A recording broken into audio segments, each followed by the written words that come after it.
Hi, Thomas. Welcome again to this exciting podcast series. Thank you for joining. How are you today? Thank you, Dharam, for setting up and organizing these. I know it's also not a simple task to bring us together and to look for the topics to discuss and to organize these meetings. Yeah, so it has been a journey so far. We have been working on this kind of a podcast series for a long time now. And with your expertise, knowledge, and the experience you had, and along with my knowledge, and I think we are building a knowledge pool, and people are finding it useful, and now and future, and especially the target is, how to make the project program and portfolio manager more productive, more successful, Yeah. delivering the expected work in time. So in that series, I think we got a very good topic today to talk about the project success and failure. The topic is revisiting project successes and failures.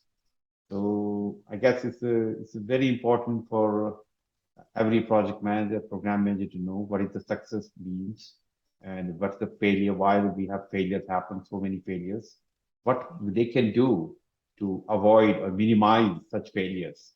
And that not waiting for the later stage, proactively doing something to avoid such failures. Mhm. So I could not find anybody else other than you, Thomas, to talk about such an important topic. I'm happy or listening or discussing this topic with you. So yeah, your views around this. What do you Yeah. think? Well, yeah. First of all, I had my first project in 1974, Mm, and I had done a lot of projects until today. It's almost 50 years, and I consider all of my projects successful in the end. Now when the time is there, and despite the fact that I was at the edge of being fired twice for a so-called unsuccessful project, even these projects were in the end successful. So successful is not a fixed attribute of a project. It's in the eye of the beholder. hmm. So Yep. if you have a project and different stakeholders, the one may say success is this and that, and the other might say, well, for me, success is more the other way around. So a very extreme example is the project of, let's say, invading a country. Success for the own military is to do it quickly without a lot of losses, and but yeah, the enemy wouldn't see that as a success. They would like to have you fail in that project. So these are two stakeholder groups with opposite interests, and so the one has success, the other not, depending on what happens. And this also Exactly. happens in business projects for sure. So if you see some projects that are increasing efficiency, maybe a cost down initiative, well, the result normally is that some people lose their jobs, and for them, mostly this project is not successful. Not to be called a benefit, a success, a value they get, but yes, for management who maybe struggle to bring down cost and to see up the shares, then they will see it as a success if they reduce Mm, costs and fire some people. yeah. So do you have any numbers or statistics where many projects are failing? I think uh, there are many like PMI has released some numbers. So many projects Yeah, are failing and successful because of this applying the project management methodology. I'm a little bit concerned about telling you these numbers, but they are public, Yeah. and so the failures of projects are being numbered around 70% failed projects in different.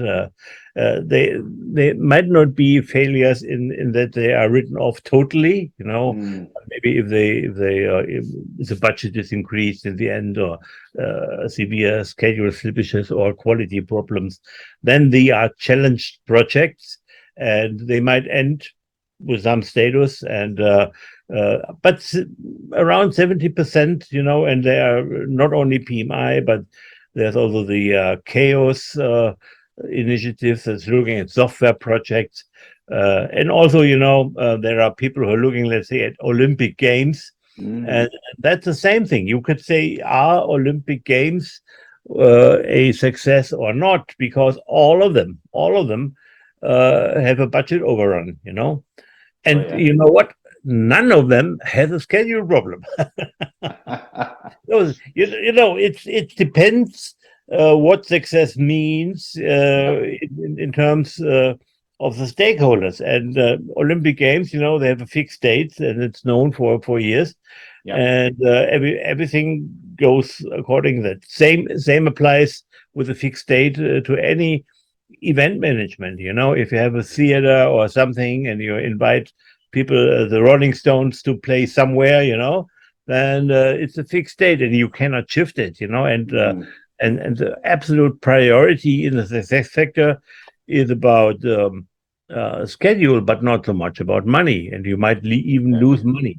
And you also have to stick to the scope, because if you buy a ticket to see the Rolling Stones, which might cost $600, then you want to see the Rolling Stones and not a boy group from Kansas. That's also a success criteria.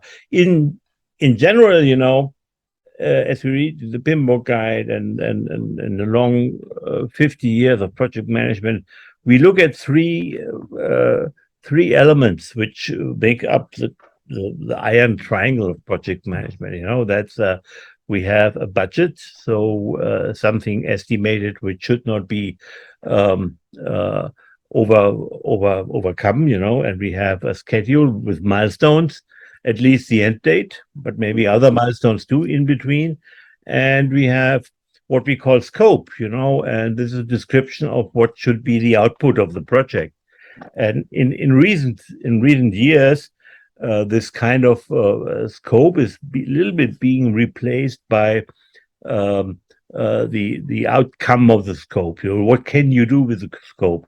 So we are talking about benefits expected, and we are talking about value delivered. So value to the stakeholders delivered, but value is defined in different ways. So that's a little bit ambiguous here. But well, if you look at the finance guys, they will clearly define value as profits or money left to come in. But if you look at the guys who, let's say, built the opera house in Sydney, so they are not talking about money with value, but value for reputation, and it's a lighthouse thing. So these three things make up the iron triangle, and it's a good idea to start with thinking about these for every project, but every single project is specific. So if I worked for a big investment bank in Germany, and we had a budget and milestones and a scope and everything. And were they interested in keeping the budget? Not at all. If we need more money or something, we would get it without a lot of discussion. We have to ask for it and everything. But what was not negotiable was a schedule. They wanted delivery on the 1st of January, and that's it. So, but this is investment banking. Then, I worked for a customer in retail, vice versa. They didn't care so much about the date, but they cared about, it could be cheap, cheap, cheap. Yeah. Budget was a primary target. So that's what I'm saying, depending on industry, on the stakeholders. So the 6 success criteria are quite different. I say it's in the eye of the beholder. Exactly. And that's very important for project managers to establish the objective, the benefit, expected benefit, and the success criteria, how they will measure the success of the project. And also we need to make sure there are various stakeholders, and their expectations from the project are different. And you Yeah. correctly mentioned, finance guys will see, for the numbers, hey, how much benefit, how much money have you generated, how much money Yeah. have you saved. At the same time, there are other groups, the other beneficiaries, how much, benefit have you delivered for us, and how much you have Yeah. simplified more, how much productivity have you improved. So I think the upfront discussion and negotiation is very important for project manager to establish what is expected, what is not expected, what is in scope, what is not in scope, and you have clear direction. And if Right. there's any Right. constraints, as you mentioned, constraints, if there's a constraint over the budget or the time or the quality or any other like the scope constraints or anything like that, we should have understanding and we should know about it so we can apply this constraint in our project management plan, the schedule, or the estimation. Uh, yeah, Yeah, that's correct. So, if you discuss in the beginning about what you want and what would be a success, that's and you write it down in a contract or whatever in a charter or so, that's good. It gives you some starting point, but be aware, this might change over time, as you go along. Um, and I've seen so many customers of IBM where I was a project manager who wrote down in a contract, we want this and that. And yeah, in the end, they got something totally different. And it was mm, okay, because we were flexible enough to discuss with them, okay, this changes the original scope, but, yeah, it's what you need now, what we come up with the results of our analysis and research and whatever. And then they agreed, even if it costed some money or so, or had a delay. So this is, in I was rolling out in Russia, in Moscow, a SAP system. It's an ERP, and we had during the hot phase, which 4 or 5 months in the middle of the project, which yeah, took 1.5 years. We had every week a full Friday was dedicated to a change control meeting. exactly. Okay, yeah, And was a tremendous effort in time and in cost, but also in nerves, because you're fighting about what can be done in Russia, which well, it could be done maybe in Germany and in Poland, but not in Russia because of legal things. And some of these arguments were valid, but some were just yeah, put down, to stop us doing something. So these were very intensive uh, changes of scope along the project.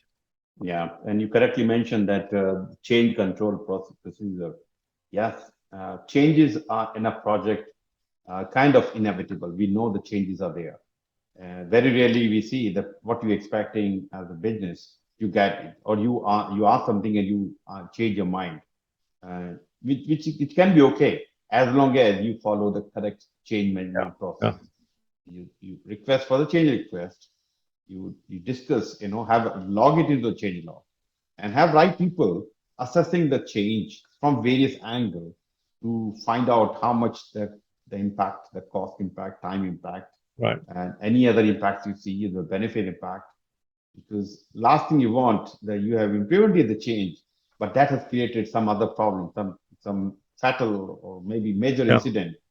Uh, and later on, when investigations start happening, or yeah, maybe audit happen, they will find out. They will ask you why this added, who added this, where the analysis, who made the final decision. So that is where the yeah. following the change control procedure process is very, very, very important for situation, especially when they were changing scope, changing time and money. Right, right, right. And if you discuss success, if you discuss upfront, what you want, and Mm, you even agree on the change process, and yeah, hopefully you have agreed on that, how to do it. Then nevertheless, you also have to consider things. So the unknown consequences of what you're doing, or the mhm, disbenefits for special groups you don't have in focus. So everything we change and we do has some consequences we might not notice at the point of time when we change it or when we define it. So these are called, the disbenefits of your project or your program. When you create something that is damaging to one particular stakeholder or stakeholder group, you know. Mm. So like you have an ERP program and bringing costs down, and people are fired for that reason. So for them, it's this benefit. Yeah. It's not a good thing, but you have to deal with it, understand it, and know it, and you cannot just neglect it because it will haunt you if you neglect it, because these are people who have some feelings and some influence, and they can bring in some hurdles to your project. Yeah, exactly. And very, very important, as you mentioned, identifying the benefit, what benefit we are achieving from this project or program, when we are achieving, who will be responsible, and Yeah, identifying roles and responsibilities. At the same time, thinking about the disbenefit or negative benefit. Many programs when we do or projects when we run, we deliver something, but there can be some negative benefit yeah, in other stakeholders. As you correctly mentioned, the SAP system that will automate a lot of things, that may result a number of people need to look around for job. correct. And yeah, that is the consequence of running this software or building, developing Yeah, software. But as a project manager, what responsibility you have is to identify this as a disbenefit or negative benefit, and who's getting impacted. Also, you attach this with the stakeholder identification, stakeholder analysis, and stakeholder engagement plan. yeah, So to work with these stakeholders to ensure that they have the right information at the right time, and they have been taken care of.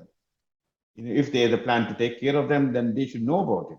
They should not be thinking about, hey, what is for me, what's going to happen. And they are, going into, depressions, and all kind of problems are happening. So as a project manager, informing them right step, next step of the organization when it's happening. Or maybe you already have a plan. Hey, these people are going to lose job, but we have a plan to move them to different locations, right. or to upskill them, to do may change the roles. Who knows? And maybe that may be a better thing for you, because now you have opportunity to learn, to get a training, and which you always wanted to do. Let's say you are in the coordination, now it's becoming project manager because that coordination role is finished, or the project management waterfall is finished. Now you're moving to agile, so you become scrum master. So as a person getting impacted, maybe see that as, hey, this is my opportunity to do something different and find my way around. Right, right. And what we're talking about is the topic of organizational change management. Mm, It's dealing with the culture, with the people that are affected by the product, mostly the software you are mm, introducing to the company. But you're also introducing process changes and changes to roles and responsibilities. So they should behave and work differently than before, and you have to help them understand it. And so organizational change management is a topic which is also a part of project management, in my view, mm, but has some specific standards. Or, we have the ADKAR standard by Prosky, or we have um, Kotter's eight steps, in this change management ways. And what I often did in my SAP project, we included a change management sub project with somebody responsible. And so they really, at the core, the main work was to train the employees, users in the new system. But there was a lot of more to do, also convince them that this is a system they will have, and they will still have jobs. And I've seen two companies where they really took a radical approach. So everybody in these companies lost his current job, mm. and they defined the new job roles and the new responsibilities, and everybody could apply to any of these. So it was even managers in the previous role uh, didn't need to be managers in the new role. So this was a real reshuffle, but it was it was fair in that everybody really lost his job and everybody had to apply and was judged against the same criteria. So it was acceptable. And so the one example where I saw it was also a SAP implementation in a French company. They had about 200 people, so it's interesting because HR is involved, giving them a letter of you lost your job, but you can apply for a new job.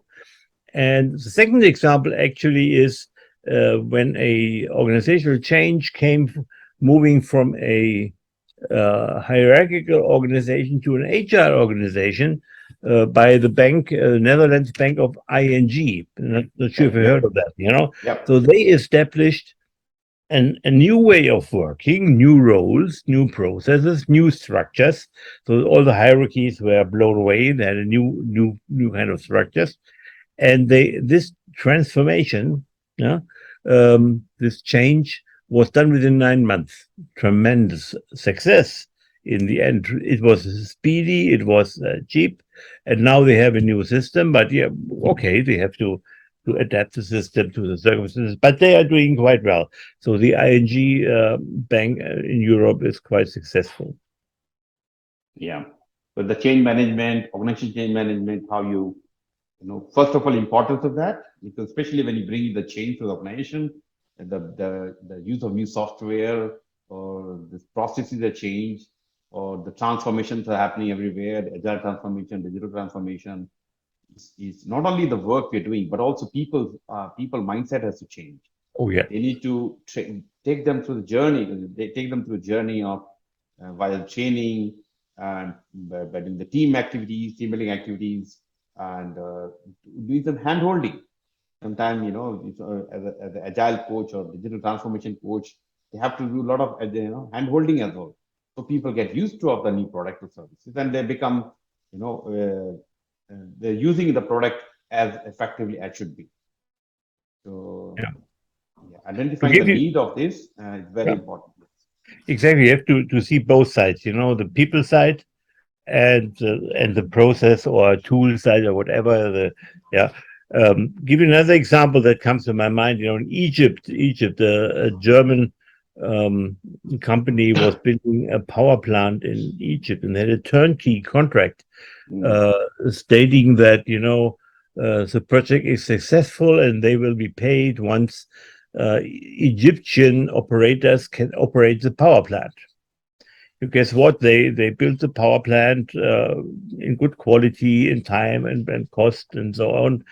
Uh, and then they trained Egyptians, clever people, but they never succeeded that they were able to run this power plant.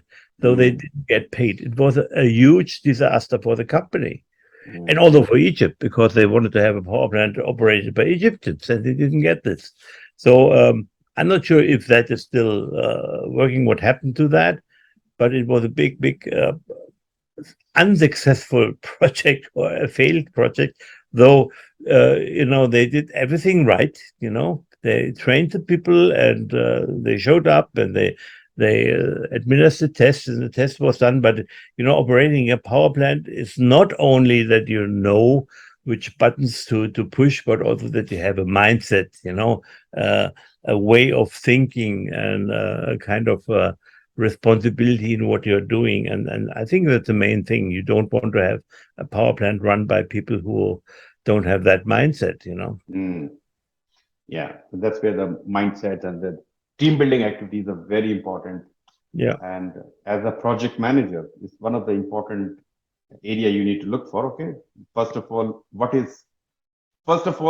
where are we, and what is a vision of the project? What are we going to deliver? How it's going to look like? Currently, we are here, moving to there. Okay, what are the things required? Identify each step, and any organization change management activity, you should start them as early as possible, so that you people start seeing them. Okay, this is coming up to ready. I have to use it, and in this whole process, very important to apply the stakeholder engagement. Identify your stakeholders. Some of the stakeholders are ready, excited. They bring it on. We have been waiting for this. Some are going to see this change as a negative to them. So they will become resistant. Yeah. Identify them as well. And also to identify a group which they don't care, whether positive or negative, whether they're not excited, not worried. But the problem is if you do not take care of this group, they they can go to negative side. They can influence by the negative people and you lose them. Or if you can move them to the project successes or benefits and show them why it's important for them, then you get the majority of people who are supporting your project, and then the success of the project become inevitable. So yes, Right. not everybody is satisfied. Some people lose the job. Some people might, they go away from the organization. But in the end, you see the majority are benefiting. Organization is benefiting, and you move the direction from you got them to the right direction, the expected direction. Right. Right. So yeah, stakeholder engagement is a core thing, and I think the best project managers are also very good influencers because they can influence or most stakeholders to see benefits for them and to see that the result of the project is a success for them too. Mm, And this exerting of influence, this is for me one of the key abilities of a good project manager. And as a many of the leadership. it's leadership. So the first thing you have to do with the team and but also beyond that with the users and the other stakeholders is building trust. And building Exactly. trust also means to influence them to trust you, but also trust among each other. And you change maybe a culture here if you do that. But if you're able to do that, if they follow you and if they trust in you and if they trust each other, you can do it. It's called team building for the own team, but it's going beyond of that. Yeah. So and the best, what they do, they have a project defined with success criteria, with budget and so on, and they make friends with the sponsor, and they change the sponsor's mind about the success criteria. They were able to do that. I've done it myself, in Mm, some cases. So the success of the project, they're not in the beginning, the criteria that are defined are important, but in the end, what the sponsor sees or what the customer sees and says, yeah, that's what I can not only live with, but that's what I'm satisfied with. So you are able to change the talent, not the talent, the iron triangle, a little bit, by getting a good relationship engagement with the mm, key stakeholders. And that's often overseen because we very much focus on the mechanics of a project, how to define a charter, do a kickoff, the processes, the change control, and all this stuff, what we do, putting down on paper and communicating everything, but that it takes a lot of effort and knowledge and well, experience to go to the key stakeholders and influence them. So, give you one example to that where I regularly influence stakeholders is. The big projects, they all have steering committees, and steering committee, there's a sponsor in there heading the steering committee, and then other executives, and sometimes in the whole organization there was an executive that was an enemy of the project. He didn't want the project to succeed. mm, Why? For whatever reasons, because it took away his funding for other things or whatever, his key resources, but he didn't want it to succeed. So the real thing is to demand from my side, project manager side, that this person is a member of the steering committee, because then he is contained, he gets all the information, and he also has influence in voting, and maybe in the beginning is very outspoken against it, but in time when he sees what the group consensus is, he will probably Mm, align to the project, and I've seen some of them become vast supporters of the project, which is also very good. Another example, may, uh, so we had a project and a sponsor which was moving to a SAP cloud or whatever, and so we did it and ran out of budget, and so the mm, sponsor really could not give more of his annual budget. He was dry. So what to do? Stop it or whatever. So the point was that we found a second sponsor who was willing to give some of his funding to the project because he also had some benefits out of the project if it yeah, succeeded. So we had to change some scopes for him, and we did that, but we got his money and we could complete the full project. And what it also gave, the two sponsors who were not very positive to each other before, mm, in that circumstance, they had to collaborate and to have the same target. And I'm not saying they became friends, but they experienced the benefits of collaboration and having trust in each other. exactly. Yeah, so you have highlighted very important point, stakeholder engagement, and especially the negative stakeholders. And they are senior managers, and they can be disaster if you do not have their support. Yeah, To and sometimes they can be too narrow with their own SLAs, KPIs, my money, my team, my department, and yeah, they don't see the bigger picture. yeah. And if you can demonstrate how this program or project you're working on is going to change, that your project may be to rewin the business or winning more business or to bring the transformation. And if you show them, because people like to know what is in for me, and if you can show them what is in for them and his team and his people, then that perception might change.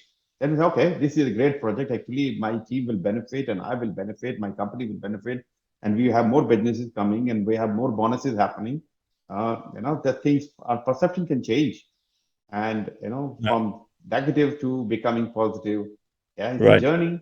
And it can take some time and effort from you as a personal level, as a project manager, but in the end, you may find this that the time spent in this kind of discussion can be worthwhile. Then, of course, you have to do other things as well. But, engagement, stakeholder engagement. If you have greater stakeholder engagement and stakeholders are engaged with you or happy listening to you, then Right. your 90% project is done already. I think the key learning here is if you say stakeholder engagement, it's not only about stakeholders that are, let's say, beneath you in the hierarchy, your Yes. team, not only maybe even the customers you're dealing with on a horizontal base, but especially the guys above you, Yeah. you report to, and it is the executives of the organization. And uh, it's important not to neglect the naysayers, in this level, but Mm. really to take them on heads on. But don't do it alone. You have to maybe work in collaboration and um, with the consensus of the sponsor, who wants the project, and then take them on. You are Yeah. not, you don't have the power to tell them something, but uh, the power of influence is much more, and it needs that you have some leadership capabilities, and also you have the courage to do Yeah. to do that. Exactly. Yeah. As a project manager, program manager, you have to demonstrate your leadership qualities because you're dealing with function managers, you're the project team and the team members, internal stakeholders, external stakeholders, and how to provide them right information, right time, engaging with them, and courage. One of the important courage. You should not be afraid of saying, not saying negative, but passing the negative news as well. If there's negative news about the project failure or some budget over concern, you should be communicating them to your Right. stakeholders. To I'm saying just like key stakeholders, right time. Instead of they find out from somebody else, hey, what's going on with this project? I heard that there's a problem going on. Now, if you tell them upfront, they that's where they see the transparency, and they're probably ready to support you. And okay, that's fine. It happens. We know things happen, and you have been trying very hard. But let's look at from different angle, and maybe we can support you by adding some extra funding, and let's say, allow a couple of more people, or they may suggest you, why don't you talk to this person or this technical person? They may able to help you. So, Yeah. so Thomas, I think one of the important fact I think is this escalation. People are worried, should I escalate or not? Should I try to keep resolving, try my best? You have tried, you've done everything. You have to do it.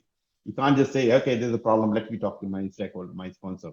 No, you have done your due diligence, and you go to your sponsor. Hey, Mr. Sponsor or Miss Sponsor, this is the issue going on, this is the problem, and these are the 3 or 4 possible options. Because Right. the thing is that the sponsor is not involved in that problem. He or she has no idea. But if you go to them with your potential solutions and recommendation, they will look from their point of view. You have provided your point of view. Now they will look from their point of view, from the budget point of view, from the organization, the petition point of view, from the time point of view, from the other factors. Then they can, yep, make sense. Let's go for option one. Though it's going to cost them more money, but let's go for it. And that's how Yeah. we collectively, you and your steering committee and the sponsor, can work out a solution, reasonable solution for the project. Yeah. That's true. Let me at the end, have some words about failure, Yeah, and please go ahead. and do it. Even failure is not a failure. We are dealing with projects, though we are making plans for the future, and nobody can predict the future. Something happens, so we cannot realistically expect that all of our plans, all of our projects go according to plan. Though it's natural that there are, well, deviations from anything we imagine which could happen in the future, which we call failure, which might not be failures, but might be learning. So, the story of a CEO and a project manager comes to him after deleting $10 million in a project. It was a big failure, and he was expecting that he's fired now. But the CEO said, no, no, no. I just invested 10 million in your education and training. So I want you to give it back, and that's exactly the thing. You learn from failures, Exactly. but only if you don't think failures is a bad thing, and in project business, failure is inevitably, So I said in the beginning, I was almost fired twice by IBM because of challenge projects. Let me put it this way. In the end, it was for me a big learning, and also for IBM. Yeah. And it's and we had a success later out of that because we were trusted by the customer, because we delivered even if we had to carry some costs and this so on. And the second story I want to say, another CEO, and I think it was Mr. Welch, and he said there are no wrong decisions, because every decision you take, Yeah. has an outcome here, an outcome there, depending what you take, and you just have a new situation you have to cope with, in any case, whatever you take. And if some people say, oh, a very bad decision, we lost money or whatever, we got into the wrong market. Well, yeah, then you have a challenge, please, yeah, and just cope with it. So if you are a resilient organization and a resilient person, you love failures and you love wrong decisions, because there was never progress out of a right decision. All in Germany we say, this is now like a lightning. We have this thing coming to us, and we know how to do it. So, well, it is a wrong decision. Is the Yeah. basis of that, and it is just a new situation, but I can cope with it as an organization. So that's the point.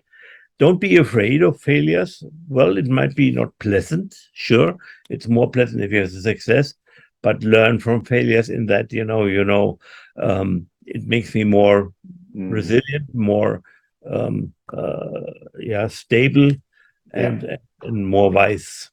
So I think very important point here is uh, failure. Yep, it's part of the it's like whatever you're doing, something new you're doing, it's failure for them.